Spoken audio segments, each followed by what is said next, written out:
Hello, my friend. Welcome back to the Mindset Check podcast. I'm your host, Mesha McKittrick.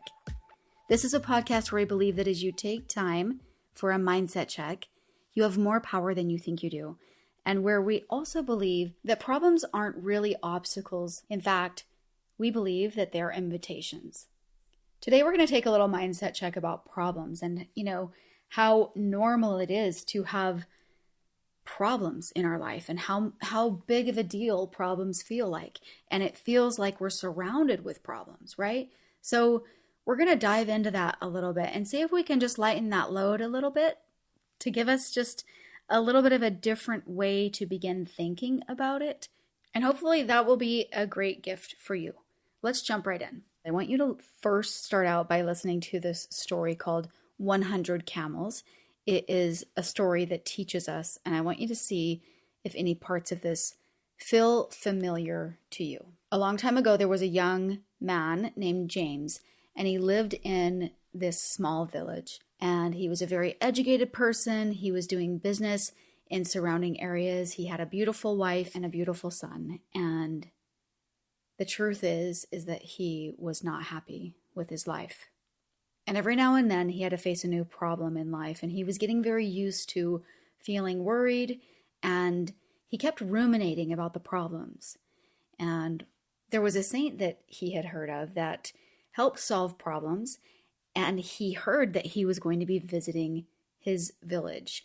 And this saint was visiting his village because he was traveling through with a caravan of 100 camels, and they decided to make camp and stay there for a few days to rest and recuperate.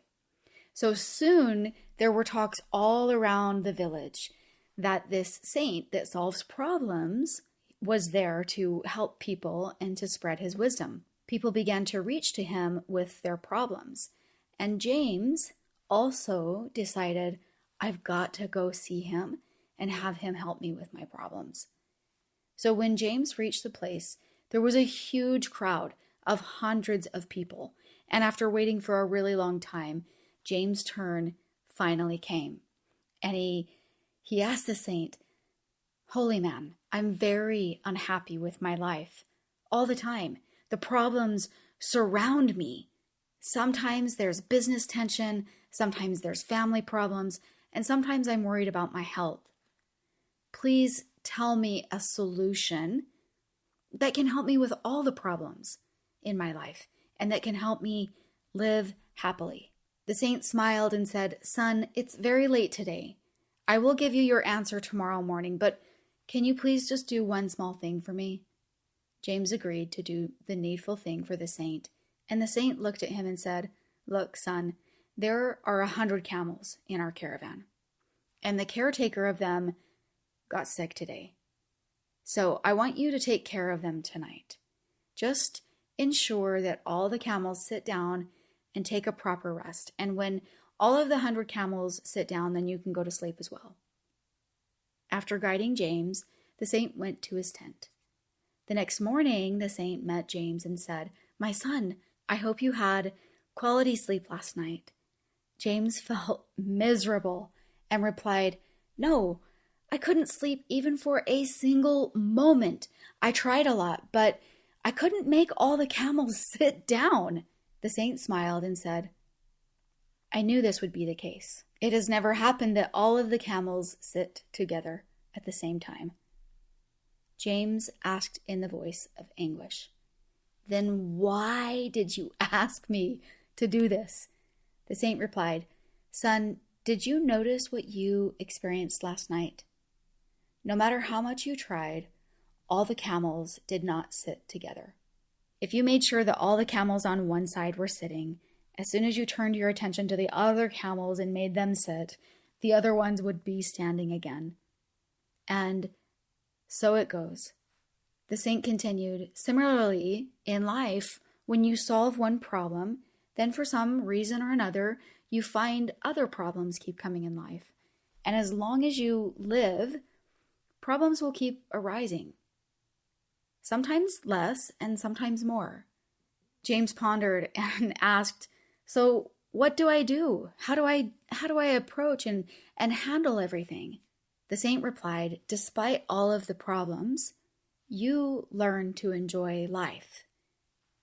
If you notice what happened last night, there were many camels that actually sat down by themselves. And some you did have to put some effort into. But many camels didn't sit even after your enormous efforts." James agreed. The saint smiled and said, "And if you went back after some time, you would have found that some of the camels that never even sat when you were trying, then sat for themselves." James agreed again. "Yeah, that happened." The saint asked, "Are you understanding?" James wasn't completely clear, and he looked toward the saint with curious eyes. The saint continued, "Problems are like camels. Some problems get solved themselves. Some get solved when you put some effort. And some problems do not get solved even after trying your best. Trust the timing of your life and handle problems when it feels like the right time." James was stunned with the camel sitting metaphor, and he altogether had a new perspective towards the problems of life. There is literally so much wisdom in this story that we could break apart. I love it because it helps us to understand that a lot of times we make the problems worse by trying so hard, right? And then what happens when we do that is we create this certain energy inside of us, and then the problems get bigger and bigger and bigger because the energy that we're bringing to them. I love the way that the saint really encourages him to find how to enjoy life inside of him and in spite of problems. I love the way that that correlates with what Albert Einstein taught when he said that no problem can be solved from the same level of consciousness that created it, right? That's why when we talk about, sometimes we actually have to get out of the problem and go enjoy life somehow to elevate our vibration, to feel better. And sometimes that in and of itself solves the problem, right? Because we have transcended the level of mind where the problem exists. That is actually super important. You know how when a little kid has problems and sometimes you can just distract them? And when you show them something that's better and something that's more worthy of their attention, the other thing just falls away. Sometimes life is a lot like that. When we rise to something higher, then sometimes problems dissipate. Or what's even better is that we can see how we can solve the problem. That's another lesson from the story that I love, is like, it feels like he's helping him see that some of these camels deserve your attention, and the better state that you are in, you'll be more in tune with what is needed from you and with what is actually needed for you to just not even pay attention to at all.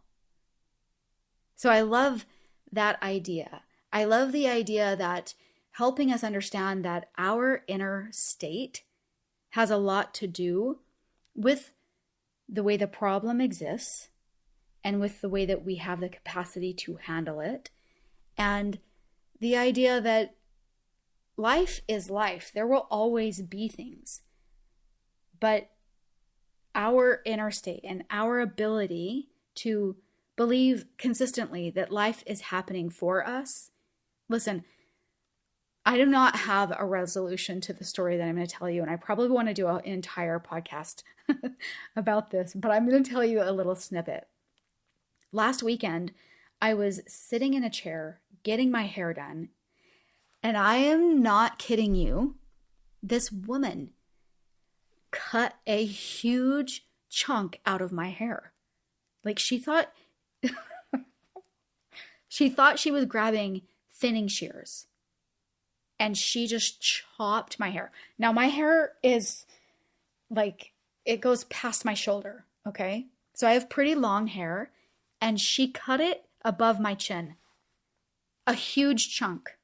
And what she was trying to do is just cut some face framing layers. What? My reaction was my hands immediately came up to my mouth that had dropped open wide. And I didn't make a noise. I was just like, oh my gosh. Like I can't unsee what just happened. This is crazy. What just happened? And even in the moment that it happened, my mind immediately was saying things like, maybe it's time to do that short haircut that you've been thinking about. Or something really amazing is going to work out from this. Yes, like I had a moment of panic, but there was a steadiness in the panic. There was like this automatic way of me kind of being like, okay. And then the hairdresser was like so nervous. She was shaking and she was picking up the scissors like, oh, we just need to thin it out and fix it, blah, blah, blah. And I was like, okay, honey, listen. You're so stressed out and I don't want you to touch my hair while you're stressed out. Take a minute. Just take a minute and relax. I'm so happy that I felt this calm. There was a moment of like absolute chaos. There was this moment of, there was a challenge. There was something being presented, but I was able to keep my cool and handle it and tell her, listen, I know mistakes happen. And I was a little bit unsure of the way that she was doing a lot of other things anyway. And she called someone in to come and help her. And they had to like come into work early. And this woman came in and she did what she could do with what this woman had done. Honestly, like it's not perfect, but it blended and it's okay. I don't know what more will come of this story. But at the end of the day, someone with more skill came and helped with my hair.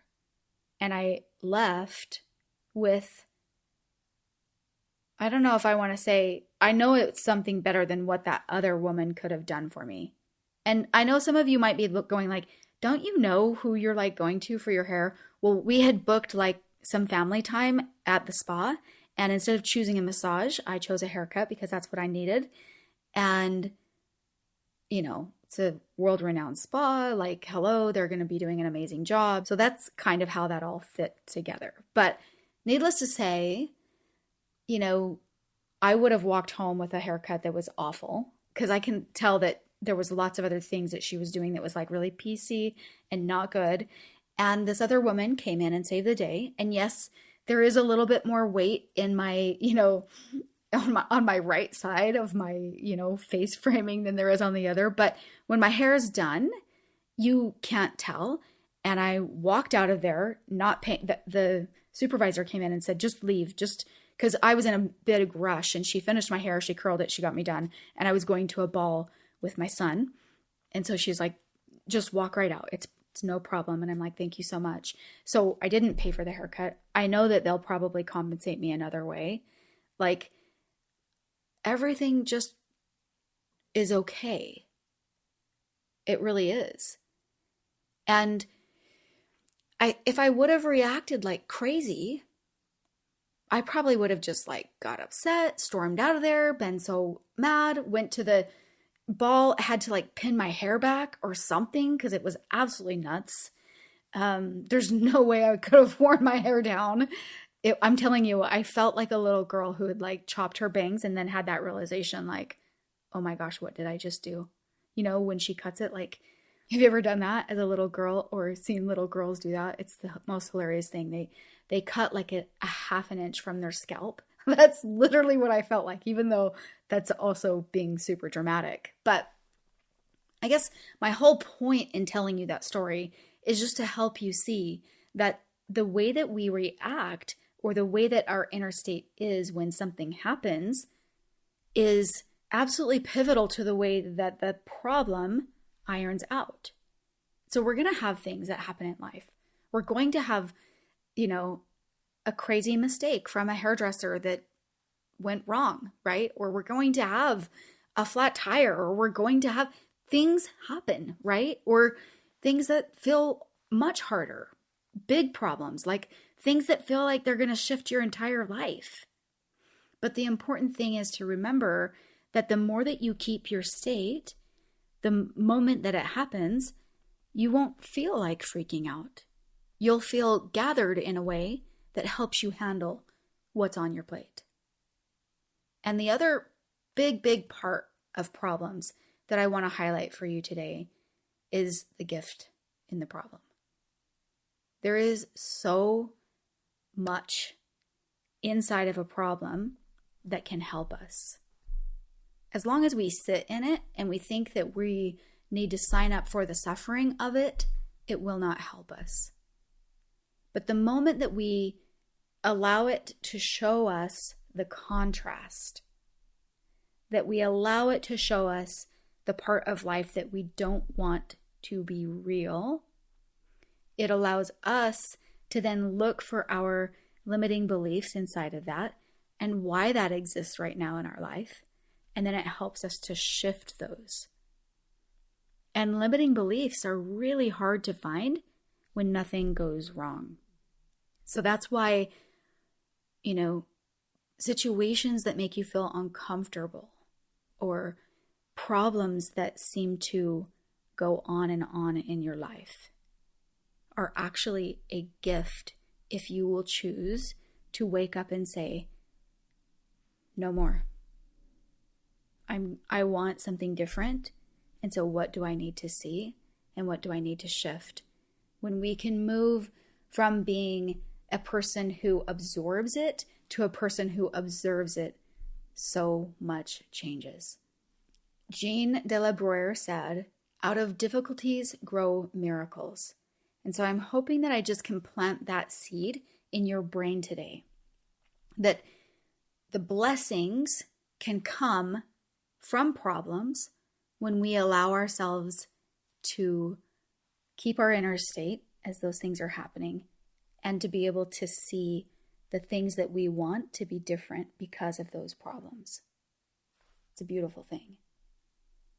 So going back to the story of the camels to help you see that you actually have more power than you think you do, that when we realize that we're not going to avoid problems, we're not going to be able to control all of our problems or camels, right? But when we become a master of our own self, of our own inner coherence, we bring something new to the table that allows us to solve the problems, to allow them to fall away, or to show us something different, to show us a completely different way. So I hope that in this beautiful analogy, you can see that you actually do have more power than you think you do. All right, my friend, thank you so much for tuning in with us today. Make sure that you're subscribed to the Mindset Check podcast and share the episode with someone else if it really helped you. I want to leave you with a quote by Jon Kabat-Zinn. He said, "You can't stop the waves, but you can learn to surf." Until next time, my friend.